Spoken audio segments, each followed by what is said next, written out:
ಪಕ್ಷ ಅನ್ನೋದು ನಾನು ಲಾಸ್ಟ್ ಸಭೆಯಲ್ಲೇ ಮಾತಾಡಿದ್ದೀನಿ. ಈ ದೇಶದಲ್ಲಿ ಮಹಿಳಾ ದಿನಾಚರಣೆಯನ್ನ ಆಚರಣೆ ಮಾಡುವಂತ ಅರ್ಹತೆ ಮತ್ತು ಅದರ ಒಂದು ನೈತಿಕತೆ ಇರೋದು ಅದು ಕಾಂಗ್ರೆಸ್ ಪಕ್ಷಕ್ಕೆ ಮಾತ್ರ. ಯಾಕೆಂದ್ರೆ ಈ ದೇಶವನ್ನ ಆಳ್ವಿಕೆ ಮಾಡ್ಲಿಕ್ಕೆ ಮಹಿಳೆಯರಿಂದ ಸಾಧ್ಯ ಇಲ್ಲ ಅಂದಾಗ ಈ ದೇಶಕ್ಕೆ ಮೊಟ್ಟ ಮೊದಲ ಮಹಿಳಾ ಪ್ರಧಾನಿ ಇಂದಿರಾ ಗಾಂಧಿಯನ್ನು ಕೊಟ್ಟಂತದ್ದು ಕಾಂಗ್ರೆಸ್ ಪಕ್ಷ. ಅದೇ ರೀತಿಯಾಗಿ ಈ ದೇಶದ ಪ್ರಧಾನಿ ಹುದ್ದೆಯನ್ನು ಬಂದಂತ ಸಂದರ್ಭದಲ್ಲಿ ತ್ಯಾಗ ಮಾಡಿದಂತ ಸೋನಿಯಾ ಗಾಂಧಿ ಈ ದೇಶಕ್ಕೆ ಆರ್ಥಿಕ ನೀತಿಗಳ ಮೂಲಕ ಇತ್ತೀಚೆಗೆ ತೀರಿಕೊಂಡಂತ ಮನಮೋಹನ್ ಸಿಂಗ್ ಅಂತ ಆರ್ಥಿಕ ತಜ್ಞರನ್ನು ಕೊಟ್ಟಂತದ್ದು ಕಾಂಗ್ರೆಸ್ ಪಕ್ಷ. ದೇಶದಲ್ಲಿ ಮಹಿಳೆಯರಿಗೆ ಮತ್ತು ಶೋಷಿತರಿಗೆ ನಿರ್ಗತಿಕರಿಗೆ ಪ್ರತಿಯೊಂದು ಸೌಲಭ್ಯ ಸಿಗ್ಬೇಕು ಅಂತ ಕಾಂಗ್ರೆಸ್ ಪಕ್ಷ ಇಷ್ಟೆಲ್ಲ ಮಾಡ್ತಾ ಇರುವಾಗ ಕಾಂಗ್ರೆಸ್ ಪಕ್ಷದ ಗ್ಯಾರಂಟಿಗಳನ್ನ ಕೆಲವರು ಟೀಕೆ ಮಾಡುವಂತ ಪ್ರಸಂಗಗಳು ಇವತ್ತು ನಡೀತಾ ಇದ್ದಾವೆ.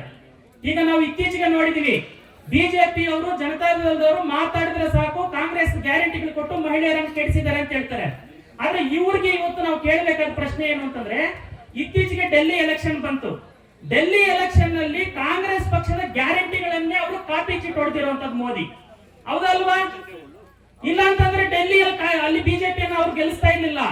ಮಹಿಳೆಯರ ಶಕ್ತಿ ಏನು ಅನ್ನುವಂಥದ್ದನ್ನ ದೇಶಕ್ಕೆ ಮೊಟ್ಟ ಮೊದಲ ಬಾರಿಗೆ ತಿಳಿಸ್ಕೊಟ್ಟಿರುವಂತ ಕಾಂಗ್ರೆಸ್ ಪಕ್ಷದ ಯೋಜನೆಗಳನ್ನ ಗ್ಯಾರಂಟಿಗಳನ್ನ ಇವತ್ತು ಬಿಜೆಪಿ ಮತ್ತು ಜೆಡಿಎಸ್ ನವರು ಕಾಪಿ ಹೊಡಿತಾ ಇದ್ದಾರೆ.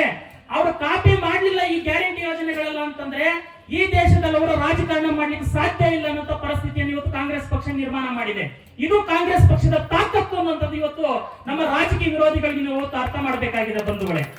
ಆ ನಿಟ್ಟಿನಲ್ಲಿ ಮುಂದಿನ ದಿನಗಳಲ್ಲಿ ನೀವೆಲ್ಲರೂ ಕೂಡ ಕುಂತರು ನಿಂತರು ಎಲ್ಲಾ ಕಡೆಗಳಲ್ಲಿ ಕಾಂಗ್ರೆಸ್ ಪಕ್ಷದ ಗ್ಯಾರಂಟಿ ಯೋಜನೆಗಳನ್ನ ಮನಸ್ಸು ಮುಟ್ಟುವಂತ ರೀತಿಯಲ್ಲಿ ಸಾಮಾನ್ಯ ಜನರಿಗೂ ಕೂಡ ಇವತ್ತು ಹೇಳಬೇಕಾಗಿದೆ.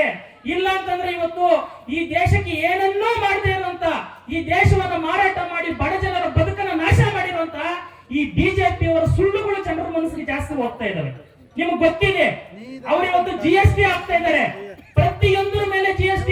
ನೀವು ಹಾಕೋ ಕಡ್ಡಿ ಪುಡಿಯಿಂದ ಹಿಡ್ಕೊಂಡು, ನೀವು ಹಾಕುವಂತ ಸ್ಟಿಕ್ಕರ್ ಪಟ್ಟಿಂದ ಹಿಡ್ಕೊಂಡು, ನೀವು ಉಡುವಂತ ಇದರಿಂದ ಹಿಡ್ಕೊಂಡು ಪ್ರತಿಯೊಂದರ ಮೇಲೆ GST ಹಾಕಿ ಇವತ್ತು ನಾಶ ಮಾಡ್ತಾ ಇದ್ದಾರೆ. ಸಿದ್ದರಾಮಯ್ಯ ಗವರ್ನಮೆಂಟ್ ಮಹಿಳೆಯರಿಗೆ 2,000 ರೂಪಾಯಿ ಇವತ್ತು ಗೃಹಲಕ್ಷ್ಮಿ ಕೊಡ್ತಾ ಇದೆ, ವಿದ್ಯುತ್ ಬಿಲ್ ಕೊಡ್ತಾ ಇದೆ, ಇವತ್ತು ಕರೆಂಟ್ ಬಿಲ್ ಅನ್ನು ಅವರೇ ಕಟ್ತಾ ಇದೆ. 200 ಯೂನಿಟ್ ಕೂಡ ಯುವಕರಿಗೆ ಯುವ ನಿಧಿಯನ್ನು ಕೊಡ್ತಾ ಇದ್ದಾರೆ.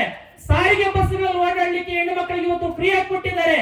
ಇದೆಲ್ಲದರ ಜೊತೆಗೆ ಕೂಡ ಇವತ್ತು ಆದಿನಾರಾಯಣನ 6ನೇ ಗ್ಯಾರಂಟಿಯಾಗಿ ಈ ಮುಳಬಾಗಿಲು ತಾಲೂಕಿನ ಎಲ್ಲ ಹೆಣ್ಣು ಮಕ್ಕಳಿಗೂ ಕೂಡ ಪ್ರತಿ ವರ್ಷನೂ ಕೂಡ ಅವರು ಎಲೆಕ್ಷನ್ ಇನ್ನು 3-4 ವರ್ಷ ಇದೆ MLA ಎಲೆಕ್ಷನ್ ಆದ್ರೂ ಕೂಡ ನಾನು 6ನೇ ಗ್ಯಾರಂಟಿಯಾಗಿ ತಾಲೂಕಿನ ಎಲ್ಲ ಮಹಿಳೆಯರಿಗೂ ಕೂಡ ಒಂದು ಕುಂಕುಮ ಅರಿಶಿನ ಭಾಗ್ಯವನ್ನ ಸೀರೆ ಭಾಗ್ಯವನ್ನು ಕೊಡೋದ್ರ ಮೂಲಕ ಅವರ ಮನೆ ಮಗನಾಗಿ ನಾನು ಆಶೀರ್ವಾದ ಪಡ್ಕೊಂತೀನಿ ಅಂತ 6ನೇ ಭಾಗ್ಯವನ್ನು ಅವ್ರು ಕೊಟ್ಟಿದ್ದಾರೆ.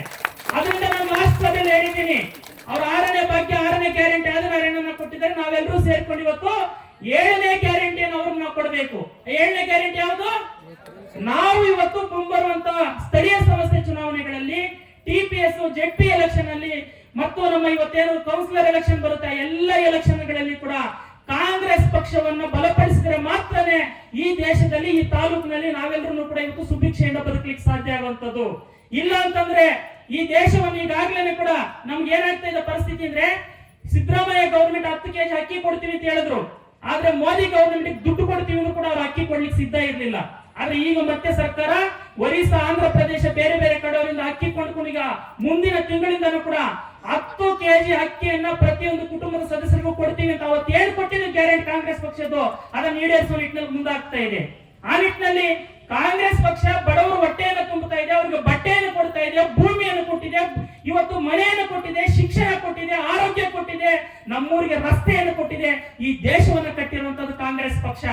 ಕಾಂಗ್ರೆಸ್ ಪಕ್ಷದ ಇಲ್ಲಿ ವೇದಿಕೆಯಲ್ಲಿ ಇತ್ತೀಚೆಗೆ ನೀವೆಲ್ಲ ನೋಡಿದ್ರಿ, ಏನ್ ಇಷ್ಟೊಂದು ಜನರು ಹೂವಿನಾರ ಹಾಕೊಂಡು ಇಷ್ಟೊಂದು ಜನರಿಗೆ ಸ್ವಾಗತ ಮಾಡ್ತಾ ಇದ್ರೆ ಅಂತ. ಈ ಪಕ್ಷದ ಇತಿಹಾಸ ಅಂತದ್ದು 300 ವರ್ಷಗಳ ಕಾಲ ಬ್ರಿಟಿಷರು ಲೂಟಿ ಮಾಡಿ ದೇಶವನ್ನ ಬಡತನದ ರಾಷ್ಟ್ರವನ್ನ ಕೊಟ್ಟು ಹೊರನಡೆದಾಗ ಈ ದೇಶಕ್ಕೆ ಎಲ್ಲವನ್ನು ಕೊಟ್ಟು ಕಾಪಾಡಿ ಈ ದೇಶದ ಪ್ರತಿಯೊಬ್ಬ ಪ್ರಜೆ ಸ್ವಾಭಿಮಾನದಿಂದ ಬದುಕುವಂತ ಹಕ್ಕನ್ನು ಕೊಟ್ಟಿರೋದು, ಶಕ್ತಿಯನ್ನು ಕೊಟ್ಟಿರೋದು ಕಾಂಗ್ರೆಸ್ ಪಕ್ಷ. ಆ ನಿಟ್ಟಿನಲ್ಲಿ ಮಹಿಳಾ ನಾಯಕರು ನೀವೇನು ಬಂದಿದ್ದೀರಿ ದಯಮಾಡಿ ನೀವು ಅರ್ಥ ಮಾಡ್ಕೊಳ್ಳಿ, ಕಾಂಗ್ರೆಸ್ ನ ಲೀಡರ್ ಅರ್ಥ ಮಾಡ್ಕೊಳ್ಳಿ. ನಮಗೇನು ಬಿಜೆಪಿ JDS ತರ ಹಿಸ್ಟ್ರಿ ಇಲ್ದಿರ ಇಲ್ಲ, ನಮಗೆ ದೊಡ್ಡ ಹಿಸ್ಟ್ರಿ ಇದೆ.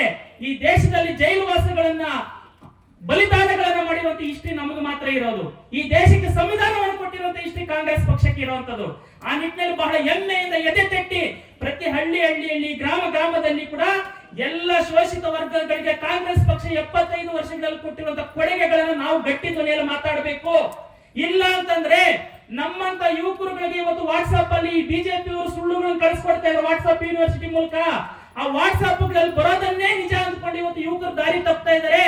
ಅಂತ ಯುವಕರನ್ನ ದಾರಿ ತಪ್ಪದಿರೋ ನಿಟ್ಟಿನಲ್ಲಿ ಅವರೆಲ್ಲರನ್ನು ಸರಿದಾರಿಯಲ್ಲಿ ತಗೊಂಡು ಬರಬೇಕು ಅಂದ್ರೆ ಇಲ್ಲಿ ಬಂದಿರುವಂತಹ ಕಾಂಗ್ರೆಸ್ ಪಕ್ಷದ ಪ್ರತಿಯೊಬ್ಬ ಕಾರ್ಯಕರ್ತರು ಕಾಂಗ್ರೆಸ್ ಪಕ್ಷದ ಪ್ರಣಾಳಿಕೆ, ಕಾಂಗ್ರೆಸ್ ಪಕ್ಷದ ಕೊಡುಗೆಗಳನ್ನ ನಾವು ಗಟ್ಟಿ ಧ್ವನಿಯಲ್ಲಿ ಕುಂತಲ್ಲಿ ನಿಂತಲ್ಲಿ ಮಾತಾಡ್ಲೇಬೇಕಾಗ್ತದೆ. ಇಲ್ಲ ಅಂತಂದ್ರೆ ಜನ ಏನಾಗ್ತಾರೆ ಅಂದ್ರೆ ಜನರಿಗೆ ಮರಿವು ಜಾಸ್ತಿ ಆಗಿರೋ ಕಾರಣಕ್ಕೋಸ್ಕರ ನಾವು ಪದೇ ಪದೇ ನಮ್ಮ ಸಾಧನೆಗಳನ್ನ, ನಮ್ಮ ಕೊಡುಗೆಗಳನ್ನ, ನಮ್ಮ ಪಕ್ಷದ ಸಿದ್ಧಾಂತವನ್ನ ನಾವು ಗಟ್ಟಿ ಧ್ವನಿಯಲ್ಲಿ ಮಾತಾಡೋರಾಗಿರ್ಬೇಕು.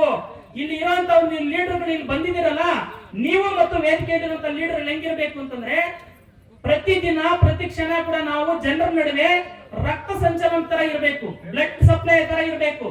ಬ್ಲಡ್ ಸಪ್ಲೈ ಆಗ್ತಾ ಇದ್ರೆ ಮಾತ್ರ ಮನುಷ್ಯ ಬದುಕಿರ್ತಾನೆ. ಇಲ್ಲ ಅಂತಂದ್ರೆ ಏನ್ ಮಾಡ್ತಾರೆ ಡಾಕ್ಟ್ರು, ಹಿಂಗ ಚೆಕ್ಅಪ್ ಮಾಡಿಬಿಟ್ಟು ಪಲ್ಸ್ ಇಲ್ಲಪ್ಪ, ಬ್ಲಡ್ ಸರ್ಕ್ಯುಲೇಷನ್ ಕಡಿಮೆ ಆಗಿದೆ ಅಂತ ಡೆಡ್ ಬಾಡಿ ಅಂತಾರೆ. ಆ ರೀತಿ ನಾವೇನ್ ಮಾಡಬೇಕು ಅಂತಂದ್ರೆ ಇಲ್ಲಿ ಕೂತಿರುವಂತ ಎಲ್ಲ ನಾಯಕರು ಕೂಡ ಇವತ್ತು ಹೃದಯ ಇದ್ದಂಗೆ, ಇವರೆಲ್ಲರೂ ಕೂಡ ಕಾಂಗ್ರೆಸ್ ಪಕ್ಷದ ಹೃದಯ ಇದ್ದಂಗೆ. ನೀವಿಲ್ಲಿ ಕೂತಿರುವಂತ ಎಲ್ಲರೂ ಕೂಡ ಕಾಂಗ್ರೆಸ್ ಪಕ್ಷದ ನರನಾಡಿಗಳಿದ್ದಂಗೆ. ಈ ನರನಾಡಿಗಳಲ್ಲಿ ಕಾಂಗ್ರೆಸ್ ಪಕ್ಷದ ಸಿದ್ಧಾಂತ, ಕಾಂಗ್ರೆಸ್ ಪಕ್ಷದ ಕೊಡುಗೆಗಳು ಪ್ರತಿನಿತ್ಯ ಏನಾಗಬೇಕು ಅಂತ ಪ್ರವಹಿಸ್ಬೇಕು. ಹಿಂಗೆ ಯಾವಾಗ ಸರ್ಕ್ಯುಲೇಷನ್ ರೀತಿ ಜನರ ನಡುವೆ ನಾವು ಕೆಲಸ ಮಾಡ್ತೀವಿ ಅವತ್ತು ಕಾಂಗ್ರೆಸ್ ಪಕ್ಷ ಜೀವಂತವಾಗಿರ್ತದೆ. ಈ ಒಂದು 2023 ನಮ್ಗೆ ಸಣ್ಣ ಹಿನ್ನಡೆ ಆಗಿರ್ಬೋದು, ಸಮಯಾವಕಾಶದ ಕೊರತೆಯಿಂದ, ಮತ್ತೆ ನಮ್ಮ ಕೊತ್ತೂರು ಮಂಜಣ್ಣ ಅವರು ಇಲ್ಲಿ ಇಲ್ದಿರ ಕೋಲಾರ ಹೋಗಿದಂತಹ ದುಃಖದಲ್ಲಿ ನಾವೆಲ್ಲರೂ ಕೂಡ ಬೇರೆ ರೀತಿಯಲ್ಲಿ ನಾವು ತಪ್ಪುಗಳನ್ನು ಮಾಡ್ಕೊಂಡ್ವಿ. ಆದ್ರೆ ಅವರು ಖಂಡಿತವಾಗ್ಲೂ ನಮ್ಮ ನಡುವೆ ಬರ್ತಾರೆ. ಮತ್ತೆ ಅವ್ರಿಗೆ ಇವತ್ತು ಅವ್ರ ಕ್ಷೇತ್ರದ ಸಮಸ್ಯೆಗಳಿಂದ ಬಂದಿಲ್ಲ ಇಲ್ಲಿಗೆ. ಖಂಡಿತವಾಗ್ಲೂ ಮುಂದಿನ ದಿನಗಳಲ್ಲಿ ಅವರ ಮತ್ತು ಆದಿನಾರಾಯಣ ನಾಯಕತ್ವದಲ್ಲಿ, ಇಲ್ಲೆಲ್ಲ ಇರುವಂತ ನಾಯಕತ್ವದಲ್ಲಿ ನಾವು ಮುಂದಿನ ಚುನಾವಣೆಗಳಿಗೆ ಗಟ್ಟಿ ಧ್ವನಿಯಲ್ಲಿ ಹೋಗೋಣ. ಆ ನಿಟ್ಟಿನಲ್ಲಿ ಮುಂದೆ ನಡೆಯುವಂತ ಕಾಂಗ್ರೆಸ್ ಪಕ್ಷ ಸುಮಂಗಲಿ ಕಾರ್ಯಕ್ರಮಕ್ಕೆ ನೀವೆಲ್ಲರೂ ಕೂಡ ಹೆಚ್ಚಿನ ಹೆಣ್ಣು ಮಕ್ಕಳನ್ನ ಊರಿನಿಂದ ಮನೆಯಿಂದ ಕರೆತರಬೇಕು ಅಂತ ಹೇಳ್ತಾ ನನ್ನ ಮಾತನ್ನು ಮುಗಿಸ್ತೀನಿ. ಧನ್ಯವಾದಗಳು.